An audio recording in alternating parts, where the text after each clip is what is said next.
Kumusta mga ka-DIY? Ito naman yung mga parts na gagamitin ko sa wirings nitong setup ko. Itong circuit breaker, yung para dito sa output na ng inverter. Meron akong 16 amperes. Ito ang gagamitin ko. Wala pa lang nabibiling 15 amperes. Ito kinakabit lang ito sa isang linya lang. Kung nasaan yung live. Kasi may connection ito ng live at saka neutral. Kaya yung isang connection lang ang pinagkakabitan nito. Kung saan doon sa live ito. Gali dito papasok, dito ang labas. Bali ito ang nasa AC. Ito yung tinatawag na AC MCB na alternating current.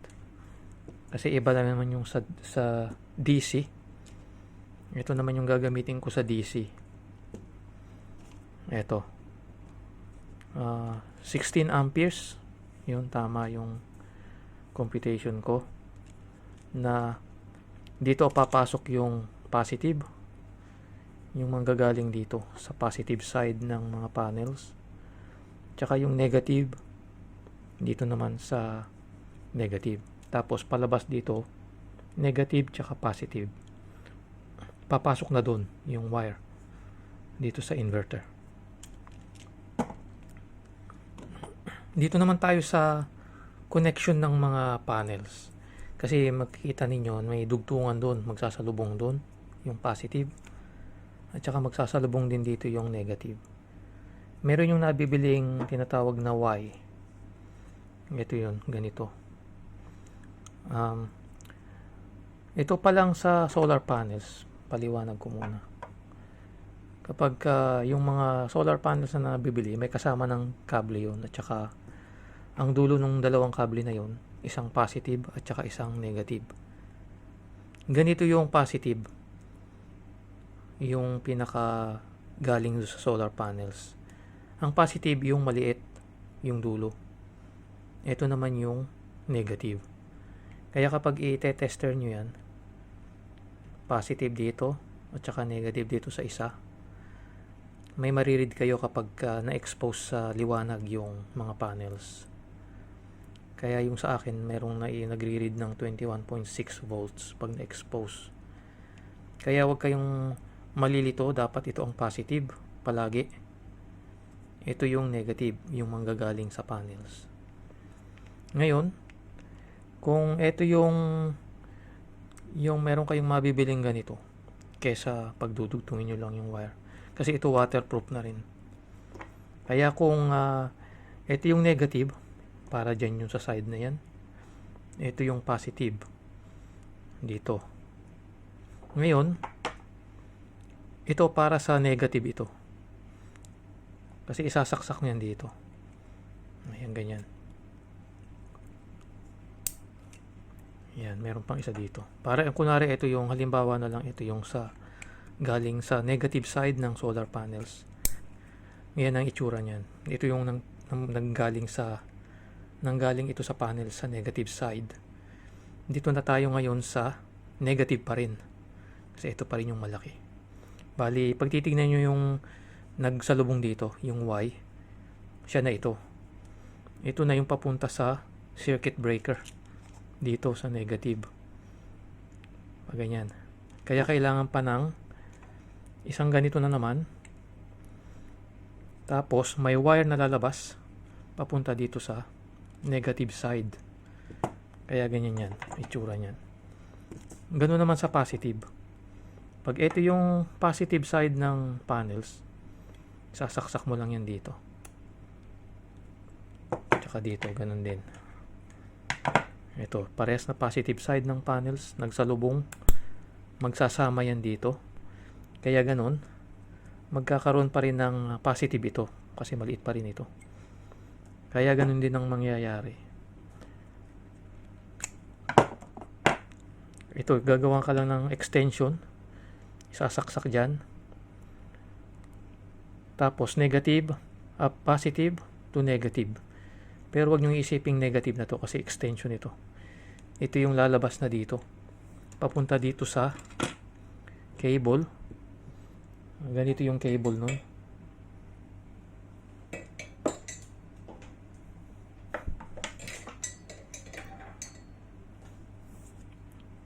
Ito yung extension. Kaya kung ito yung positive, nandito tayo sa positive ngayon. Gagawa kayo ng extension. Depende na sa haba kung gaano kalayo yung solar panels nyo sa inverter. Kaya ganyan. Tapos yung dulo nito, dito papasok ngayon sa positive side. Dito. Kaya ganyan ang mangyayari dito. Ito yung galing sa panels. Dulo nito, positive.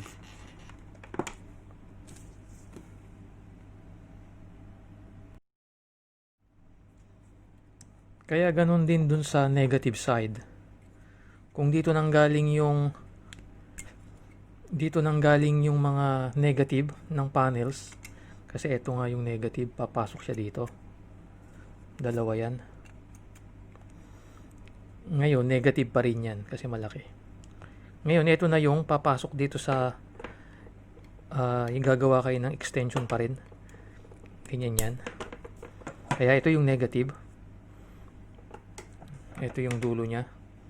Kaya papasok yan dito sa negative ng circuit breaker. Ganyan ang itsura niyan ngayon. Tapos, ito yung sa positive. Ito yung sa positive naman. Ganun din. Ang output nitong na Y na ito. Ito yun, positive. Kaya isasaksak lang yan dyan. Ito na yung mahabang wire. Yung papunta sa inverter. Tapos ngayon, positive dito.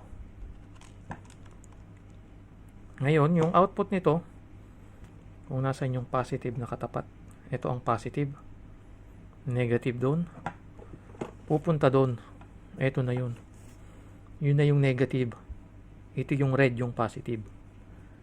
Ito hindi dapat magkakabaliktad to, kailangan to tamang polarity. Meron yung nabibiling key para dito sa mga MC4. MC4 pala ang tawag sa mga connection na ganito. Ito, mga MC4 ito. Kagaya nito, mahirap tanggalin. Meron akong key, ginagamit ito. Gaganyanin lang yan. Tutusok lang yan. Tsaka mo hihilahin na. Tapos, meron din siyang panghigpit naman. Itong kabila, para dito. Yan, hihigpitan niya yan. Tapos, yung kabila naman, panghawak. Panghawak naman para dito. Ganyan. Habang kung dalawa yung ganito, isa panghawak dito. Ito namang isa pang pihit. Iisa lang yung ganito ko eh. Ito naman yung paggawa ng extension lead. Yung manggagaling dito sa yung isasaksak dito, manggagaling doon hanggang dito sa circuit breaker. Kaya kung gagawa ka ng extension lead, itong sa negative side, kailangan ito, positive side pala. Ito, gagamitan ng MC4 na ganito. Ngayon, ipapasok lang ito dito. Ito yung pinaka para sa waterproof ng maging waterproof itong mga connector. Ngayon, ganyan siya. Itsura nito. Tapos i-strip lang ito gamitan ng wire stripper. Tapos itong positive tsaka negative na yung pinaka pin, meron yung maliit, meron yung malaki. Ito yung sa positive. Ito ang positive. Ito yung negative, mas maliit. Ayan. Kaya kung gagawa tayo ng negative, ito na lang munang positive para dito. Para dito. Kasi wala pa yung pin yan sa loob. Ngayon, kailangan natin ng i-strip itong wire. Ngayon, depende na sa sa inyo kung gusto nyong isolder ito o kaya yung gamitan ng crimping tool, yung iipitin yung wire. Kaya ganyan yan. Itong negative, mas maliit ang gagamitin ko kasi ito yung para sa positive. Kaya ganyan yan. Pagka na solder nyo na o na crimp na yan, gamit yung crimping tool, papasok nyo na yan doon. Kasi ito ngayon, pag pinasok ko ito ngayon, hindi ko na mahuhugot. Kaya halimbawa na lang, meron na ito. Kaya ganyan. Saka nyo ngayon ito ibabalik na para maging waterproof itong connector. Kaya ganyan siya. Tapos yung dulo nito ngayon, pag sinaksak ko na ito dito sa positive side, ito. Ganyan na itsura niyan. Kaya yung dulo nito ngayon, dapat wala ito. Pagka kinat ko na ito, kakating ko lang to. Ito yung papasok sa positive side ng circuit breaker. Halimbawa, wala ito. Ayan, nakapasok yan dito sa sa positive. Kakat lang yan. Tapos, depende na kung anong gusto mong gumamit ng mga yung parang ganito. Pero imbis na bilog, meron yung diretso para papasok doon. Sabay, i-crimp din ito gamit yung crimping tool o kaya solder. So, solder na lang. Ganun din doon sa mas kabila. Depende dun sa haba nung kable. Meron yung nabibiling wire na solar wire, yung solar cable na 4mm2 o kaya yung 6mm2. Kaya kung medyo mahaba-haba yung panggagalingan nito o yung distance nito tsaka nung panels, doon ka na sa mas mataas, mas malaking wire. Dito naman tayo ngayon sa sa may batteries. Etong recommended na cable. Meron ako dito isang to diagram. Schematic niya. Ito yung 120 amperes na gagamitin ko. Isang side lang ito. Kasi papasok lang dito, positive lang ito. Ayan, pasok yung, meron siyang may nakalagay dito, battery. Ibig sabihin, ito yung papunta na sa battery. Dito. Tapos ito yung manggagaling sa inverter. Meron din yung pag sa maraming battery na kagaya nito, 6 yung ginamit. Na tig to 24 volts ang isang side na 300 amperes ito. Ang ginamit na cable dito ay 35mm2. Itong magmula rito sa hybrid inverter hanggang dito sa positive. Tapos dito lumaki. Naging 50mm2 na yung mga kableng ginamit. Dito rin sa kabila. 50mm2. Pati yung link kung saan dinugtong yung positive at saka negative. Ganon din dito.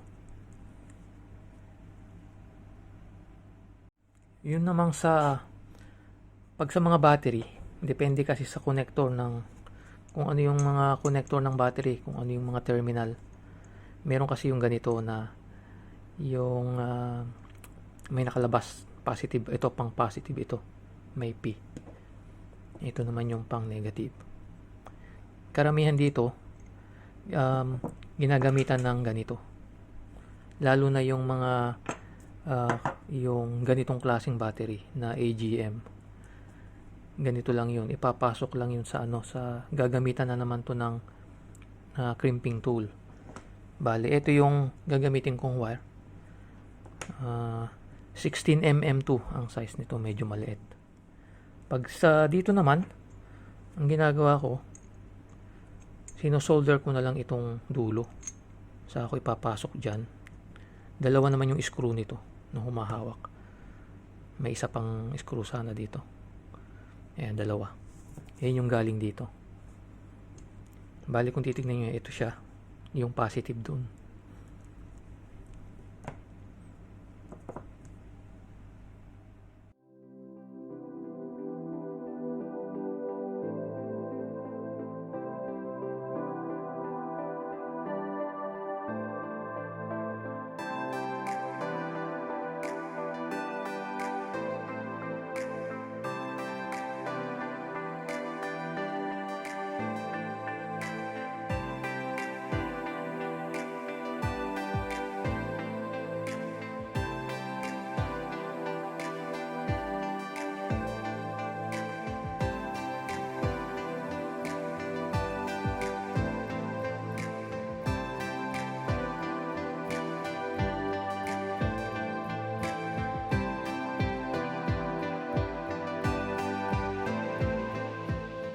na ang itsura nito ngayon nung nahinang. Dinagdagan ko ng solder para mas makapit. Yan, ito yung papunta dito ngayon sa dito sa circuit breaker. Ito yung papunta sa itong maiksi. Papunta sa hybrid. Itong kabila yung papunta sa battery.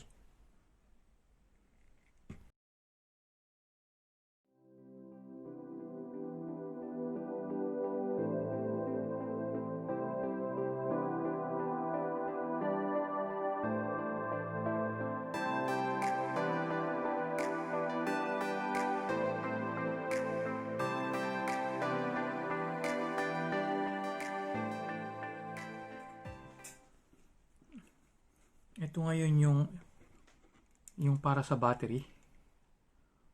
Ikakabit ko dito yung connection sa load.